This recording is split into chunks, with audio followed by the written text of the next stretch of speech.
11 most powerful rules आज तुम जानने वाले हो सके तो इन्हें नोट करके फॉलो करना। देखो, मैं आप लोगों को नहीं जानता, लेकिन हाँ, मैं आप लोगों के बारे में एक बात जरूर जानता हूँ, और वो है कि आप लोग इस वक्त डिप्रेशन में हो। जी बिल्कुल, डिप्रेशन का मतलब है आप सभी बहुत ज्यादा चिंता में हो। आपको समझ नहीं आ रहा कि अब आपका क्या होगा। एग्जाम आने को रह गए सिर्फ और सिर्फ 1.5 महीने, और वो भी कब बीतेंगे मालूम नहीं पड़ेगा।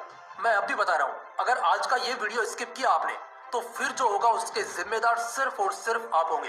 तो पहले 1 मिनट के अंदर समझते हैं कि हमारी स्थिति क्या है।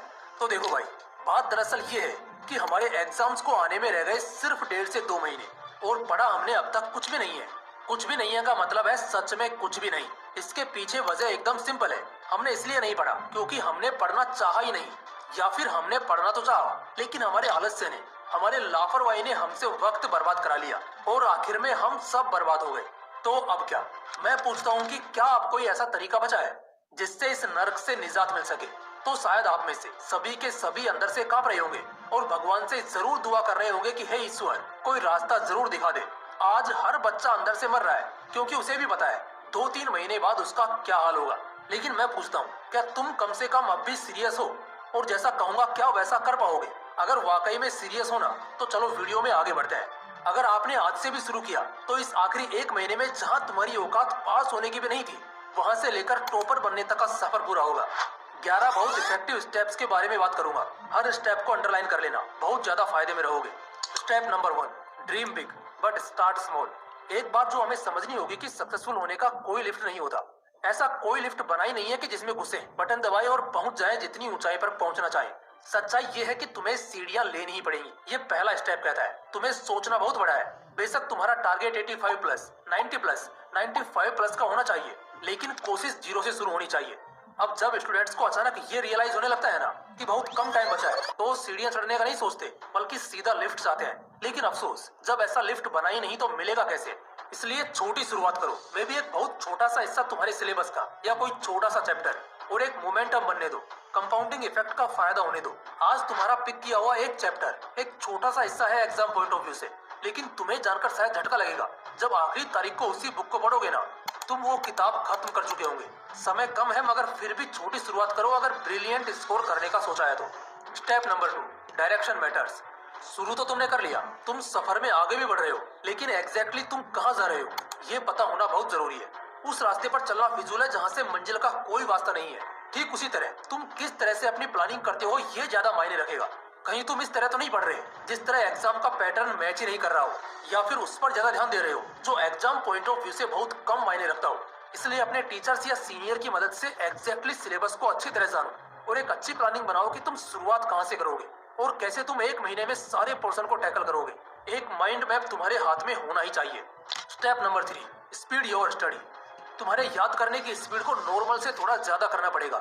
जिस तरह हम YouTube पर कोई वीडियो लेक्चर देखते हैं तो टाइम बचाने के लिए उसे 2x कर देते हैं, उसी तरह अब जब पढ़ाई करने बैठे हो, यहाँ तुम कितने मिनट्स के अंदर क्वेश्चन सोल्व करते हो, क्वेश्चंस याद करते हो और कॉन्सेप्ट समझते हो, ये सब बढ़ाना बहुत जरूरी होगा। बिना स्पीड बढ़ाए काम नहीं हो सकता, लेकिन स्पीड कैसे बढ़ाना है ये भी बताऊंगा।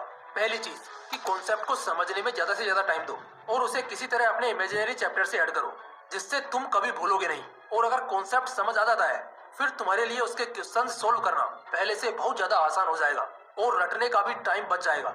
यानी कि जहां पहले तुम्हें किसी एक्सरसाइज को कंप्लीट करने के लिए आधा घंटा लगता था, वहीं वो एक्सरसाइजेज अब 15 मिनट में होने लगेगी। Step number 4, see yourself as a topper. शायद ये बात तुम्हें हल्की लगे, लेकिन सबसे ज्यादा जरूरी यही पॉइंट है। तुम ना खुद को टॉपर मान लेना।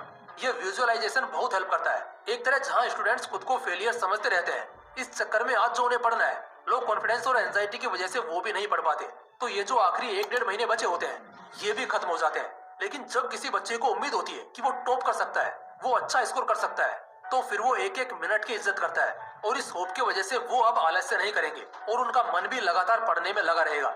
तो चाहे साइंस को मानो या फिर साइकोलॉजी को, दोनों ही तरह से साबित हो चुकी है कि अगर तुम एग्जाम के आखिरी दिनों में खुद को एज ए टॉपर देखते हो तो तुम्हारे स्कोर्स अच्छे आने के चांसेस 50% से बढ़ जाते हैं। Step number 5, commit to excellence. एक बहुत बढ़िया फॉर्मूला देने जा रहा हूँ, गौर से सुनना। Surplus equal to quality over quantity. यानी कि फायदा तभी होगा जब तुम क्वालिटी को पढ़ोगे ना कि क्वांटिटी को।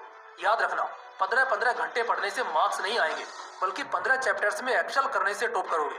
लेकिन सर 15 चैप्टर्स तो तभी होंगे ना जब 15 घंटे पढ़ने बैठेंगे। तो इसका जवाब है शायद नहीं।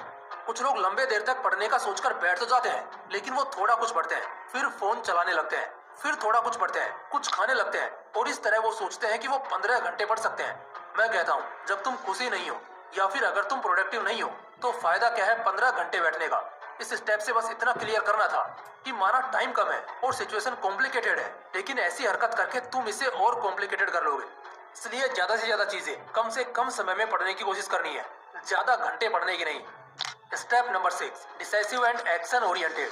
दोस्तों, एक बहुत बड़े फिलोसोफर ने एक बड़ी अच्छी बात कही थी कि अगर तुम्हें एवरेज आउटकम चाहिए तो जो सारे लोग कर रहे हैं ना वही रिपीट करो। एवरेज या बिलो एवरेज तक पहुंच ही जाओगे, लेकिन अगर तुम्हें गोल्ड लेवल का आउटकम चाहिए तो तुम्हें अपने भी एफर्ट्स डालने होंगे। इसका मतलब है कि सिर्फ रटना नहीं है, बल्कि क्रिएटिव होकर इसी चीज को और बेहतर तरीके से कैसे किया जा सकता है इसका सिलेक्शन करना है। एक्शन ओरिएंटेड का मतलब होता है कि तुम किसी भी प्रॉब्लम से डील करने के लिए कितने उत्साहित हो या कितने कैपेबल हो, ये दिखाता है। तो जब कुछ दिनों में इतना कुछ कवर करना है तो हमें डिसाइसिव एंड एक्शन ओरिएंटेड होना पड़ेगा। ये बहुत ज्यादा हेल्प करता है। Step number 7, follow PRP rule, यानी प्रैक्टिस, रिवाइज एंड प्रैक्टिस। चाहे दुनिया का सबसे हाईएस्ट पेड टीचर भी आकर तुम्हें सिखाएगा ना, तब भी वो तुम एक ही बार में सीख जाओ ऐसा पॉसिबल नहीं है जब तक तुम उसकी प्रैक्टिस नहीं करोगे। प्रैक्टिस करना, फिर उसका रिवीजन करना और फिर दोबारा से प्रैक्टिस करना, एग्जाम आने तक बस यही करना है। लोग कहते हैं ना, क्या फायदा प्रैक्टिस का जब पढ़कर भी काम चल